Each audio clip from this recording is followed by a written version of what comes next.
Hazırda da bədii tikmə və floristika üzrə master-klass keçirilir və bu master-klass haqqında bizə məlumatı Ülkər Ağayeva təqdim edəcək. Ülkər xanım, uşaqlar burada nə iş görürlər? Tam olaraq məlumat verək. Hal-hazırda bizim bədii tikmə ilə floristika təlimi arasında belə deyək, kiçik 8 mart Beynəlxalq Qadınlar Bayramı münasibətilə benefisiarların öz analarına, öz əlləri ilə hazır etdikləri hədiyyələri təqdim edəcəklər.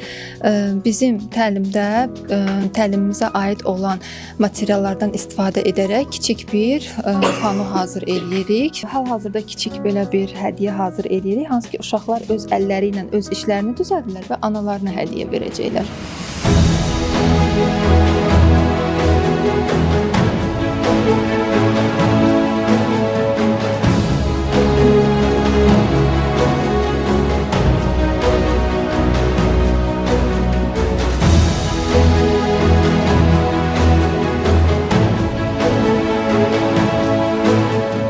Ülkər xanım, ümumiyyətlə bu floristika təlimləri uşaqlara necə təsir göstərir? Bu barədə də danışsaz yaxşı. Öncə onu qeyd edeyim ki, floristika ümumilikdə tətbiqi sənət və dizayn növüdür. Burada müxtəlif canlı güllərdən başlayaraq müxtəlif dekorativ materiallardır, botanik materiallardır, süni güllərdir, təbii qurudulmuş güllərdir.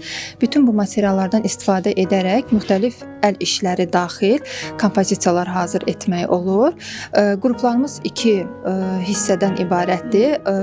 Əsas onu qeyd edirəm ki, bizim terapiya qruplarımız var, hansı ki hal-hazırda onlar master-klassda iştirak eləyir. O terapiya qrupundakı uşaqların demək olar ki, əksəriyyəti sosiallaşmaq və əlavə olaraq kiçik motorikanın inkişafını daha da irəliləşdirmək üçün təlimlərə qatılırlar. Amma bizim professional qruplarımıza xüsusi olaraq bizim teorik dərslərimiz olur. Əlavə olaraq güllərə qulluq qaydaları, onların gec solmaları üçün hansı təlimatları yerinə yetirmək lazımdır və yaxud da ev şəraitində güllərin qurudulması, saxlanılması, bütün hamısı hissə-hissə benefisiarlara öyrədilir. Bu əl işinin sahibi olan Cəmaləddinin yanındayıq. Cəmaləddin öz əl işi haqqında bizə məlumat verəcək.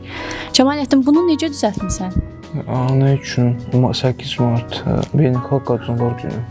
Qadınlar Günü münasibətinə anana təqdim edəcəksən. Bəs ümumiyyətlə bu gülləri bura necə qoymusan? Bu haqqda danışa bilərsənmi? Gülləri düzəltmişəm. Ana üçün göstərməyəm. Bu gülləri hamısını bir-bir qoymusan, yapışdırmısan? Yapışdırmışam. Kley. Müəllimlərin köməyi ilə beləmi? Çox gözəl. Hazırda biz mərkəzin xalçaçılıq bölməsindəyik. Xalçaçılıq bölməsində bu işlə məşğul olan Ayna xanım da bizə öz məlumatını bölüşəcək. Buyurun Ayna xanım. Mən xalçaçılıq kursunu çox sevirəm. Onu toxuyarkən çox sakit oluram, çox əsəblərim sakit olur. Çox xoşuma gəlir xalça işi mənim. Nə qədər müddətdir bu işlə məşğulsuz? Mən 10 ay, 11 aydır, bəli. Həmçinin xanım çəkilişdən öncə də bizə məlumat verdi ki, o həm də yoldaşı ilə burada iştirak eləyir. Adil bəyə yaxınlaşaq o zaman. Adil bəy, salam. Xoş gəlmisiniz. Çox sağ olun. Adil bəy, siz nə qədər müddətdir bu işlə məşğulsunuz? Mən burada 1 ildir demək olar. Bundan öncə də başqa bir yerdə oxumuşam. 2022-ci ildə bitirdim. İstədim daha da yüksək bir şeylər toxuya bilim, bir şey əldə edə bilim. 2018-ci ildə toxluluğu bitirmişəm. Sonra 2022-də də xalça, indi bir dəqiqədə hal-hazırda xalça kursundayım. Təkcə xalça kursunda. Ümumiyyətlə sizdə bu maraq doğurur, eləmi bu iş? Yəni necə deyim, adama səbr verir də, sakitlik verir, huzur verir bu xalçacılar. Uğurlar arzu edirəm Adil bəy sizə. Hal-hazırda siz xalçaçılıq studiyasındasınız. Burada tək xalça toxunmur. Yəni burada 4 istiqamət üzrə təlim gedir.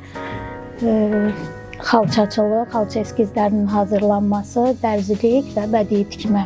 Xalçaları toxunmaq üçün ilk öncə xalçaların eskizləri hazırlanır. Ondan sonra da biz gördüyünüz bu dəzgahların üzərində həmən eskizlərin ilmə sayına uyğun olaraq ərişlər çəkilir və xalçalar toxunmağa başlanır. Xalça toxunmaq üçün ilk öncə səbr lazımdır.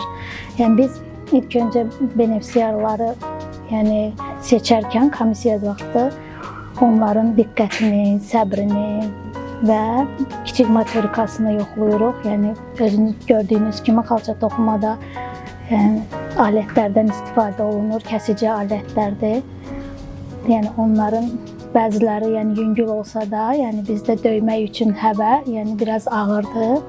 Yəni onları ilk öncə diqqət eləyirik ki, onların əllərinin, motorikalarının gücü çatsın. Bizdə tək xanımlar deyil xalça kursunda, xalça toxumada, həmçinin də sizin gördüyünüz kimi bəylərin də marağı var. Və bizim bir bəyimiz də bu yaxınlarda sertifikatı alıb, bitirib xalça toxuma sənətini bitirib və sertifikatını alıb.